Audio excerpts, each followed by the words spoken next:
Video में हम देख रहे हैं कक्षा 10वीं की गणित का प्रश्नावली 3.4 प्रश्नावली 3.4 के दूसरे का चौथा सवाल है। ठीक है, और इन क्वेश्चंस को हम लोग विलोपन विधि से हल करने के लिए कहा गया है इस चैप्टर में। ठीक है, अगर आपके बोर्ड पेपर में यह क्वेश्चन आता है और इस क्वेश्चन को हल करने के लिए किसी भी विधि का नाम नहीं लिया हुआ है, अगर उसमें कोई भी दिया नहीं कहा जा रहा है कि इसको आप विलोपन विधि से, प्रतिस्थापन विधि से, ग्राफिक विधि से या ब्रज गुणनखंड विधि से हल कीजिए, अगर किसी विधि का नाम नहीं लिया जा रहा है तो आप कोई भी विधि इसमें आप लगा सकते हैं। ठीक है, जैसे कि यह चैप्टर में 3.4 में कहा है कि इसको विलोपन विधि से हल करने के लिए। ठीक है, तो हम इसको विलोपन विधि से हल करने वाले हैं। कहा है कि मीना 1000 रुपए 2000 निकालने के लिए एक बैंक गई। मीना रुपए 2000 निकालने के लिए एक बैंक गई। उसने खजांची से, खजांची मतलब कैसे है, खजांची से रुपए 50 तथा रुपए 100 के नोट देने के लिए कहा। उसने कहा कि हमको 50 और 100 रुपए के नोट चाहिए। मीना ने कुल 25 नोट प्राप्त किए, तो उसको जो है खजांची ने टोटल 25 नोट दे दिए। और उसमें कितने कितने नोट थे, 50 और 100 के 25 नोट दिए, और जिसका मूल्य कितना था, 2000 रुपए था। तो पूछ रहा है ज्ञात कीजिए उसने 50 और 100 रुपए के कितने कितने नोट प्राप्त किए। ठीक है, लगाने का तरीका देखिए। तो हमको यह नहीं पता है कि उसने 50 रुपए के कितना नोट दिया और 100 रुपए का कितना नोट दिया, तो हम मान लेंगे, कहेंगे माना 50 रुपए के नोट, 50 रुपए के नोट की संख्या बराबर कितना है, x। यानी उसको 50 रुपए के जो नोट दिए उसकी संख्या कितनी है, x। उसी प्रकार से हम 100 रुपए के नोट से देखेंगे कि 100 रुपए के नोट की संख्या बराबर कितना हो जाएगा, y।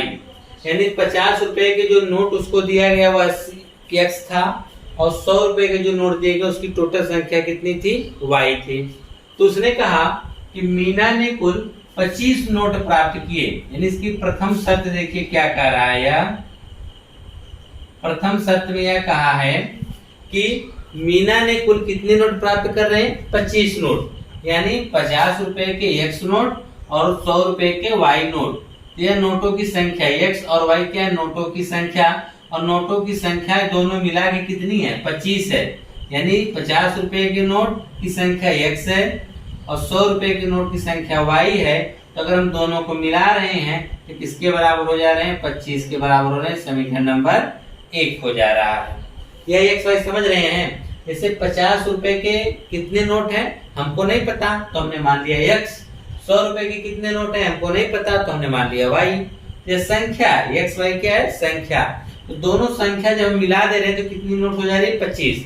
दोनों को जोड़ने पर कितना आ रहा है, 25। अब इसकी दूसरी शर्त देखिए क्या है, दूसरी शर्त में कहा है कि वह कितने रुपए निकालने के लिए बैंक गई थी, 2000। चाहे इसे प्रथम शर्त बनाइए, उसे दूसरी शर्त बनाइए, ठीक है, कोई दिक्कत नहीं, आप कोई भी बना सकते हैं। तो उसने टोटल कितना रुपए निकालना चाह रही है, 2000 रुपए। तभी आप यह बताइए 50 रुपया का अगर x नोट निकालेगी तो टोटल कितने रुपए होंगे। जैसे हमने आपसे कह दिया कि आपके पास 50 रुपए के 4 नोट हैं, तो आपके पास कितने रुपए हैं, तो 4 का गुणा 50 में करेंगे, 50 चौक के 100 और 200, तो आप कहेंगे हमारे पास 200 रुपए हैं। हमने कहा कि 50 रुपए के आपके पास 7 नोट है, तो आप क्या करेंगे, 7 × 5 = 35 यानी 350 कहेंगे सर टोटल 350 रुपए हैं। तो ये बताइए अगर 50 रुपए के x नोट है तो कुल कितने रुपया हुआ होगा, 50x रुपया हुआ होगा। कितना रुपया, 50x। अगर 100 रुपए के y नोट है तो टोटल कै रुपए हुए होंगे, 100y। जैसे हमने कहा कि 100 रुपए के आपके पास 6 नोट हैं, तो कितना रुपया हुआ, तो कहेंगे कि 100 रुपए जब 6 नोट है तो टोटल 600 रुपया हुआ ने, 6 का गुणा हमने 100 में किया। तो 100 रुपए के अगर y नोट है तो टोटल क्या रुपया हुआ, 100 का गुणा y में करेंगे 100y। तो 50 से कितना था, इतना 50x। दोनों को हम जब देख रहे हैं, दोनों के जब मूल्यों को जोड़ रहे हैं ये टोटल बराबर हो रहे हैं 2000 के। टोटल बराबर किसके हो रहे हैं? 2000 रुपए के बराबर हो जा रहे हैं। तो हमने देखा कि 50x प्लस 100y बराबर 2000। हम चाहे तो काट के छोटा कर सकते हैं। अगर आप 50 से काट दें इसको तो यह हो जाएगा यह x प्लस 50 से काटेंगे 2 बार में कटेगा, हो जाएगा 2y बराबर, इसको अगर हम 50 से काटें तो आप देखते हैं 200 50 चौक के 200 1 0 40 बार में कट जाएगा। ठीक है, तो आप यह देख रहे हैं ये हमारा हो गया 2000।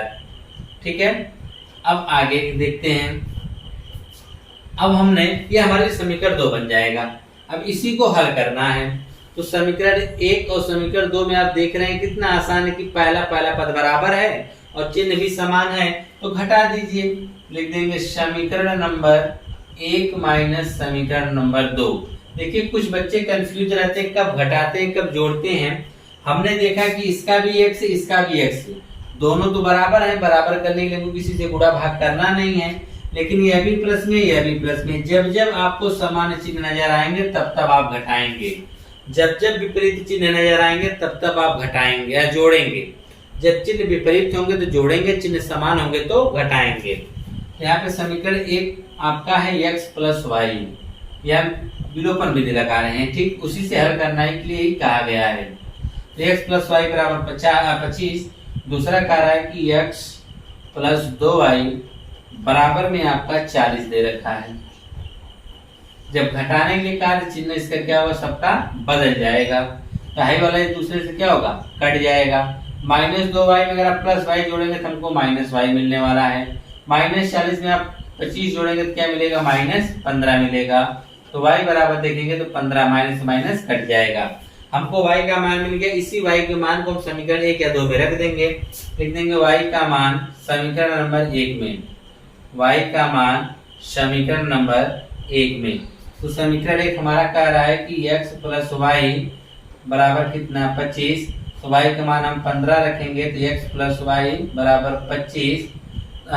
ठीक है, 15 को उधर कर देंगे तो x बराबर 25 माइनस 15, तो x बराबर कितना आ जाएगा, 10। x बराबर कितना आ जाएगा, 10 आ जाएगा। आपसे पूछा है नोटों की संख्या ने, तो 50 रुपए के नोटों की संख्या, 50 रुपए के नोट की संख्या, नोट की संख्या, इसको हमने x माना तो x कितने हैं, 10। तो 100 रुपए के नोट की संख्या बता दीजिए। 100 रुपए के नोट की संख्या, नोट की संख्या, इसे हम y माने हैं।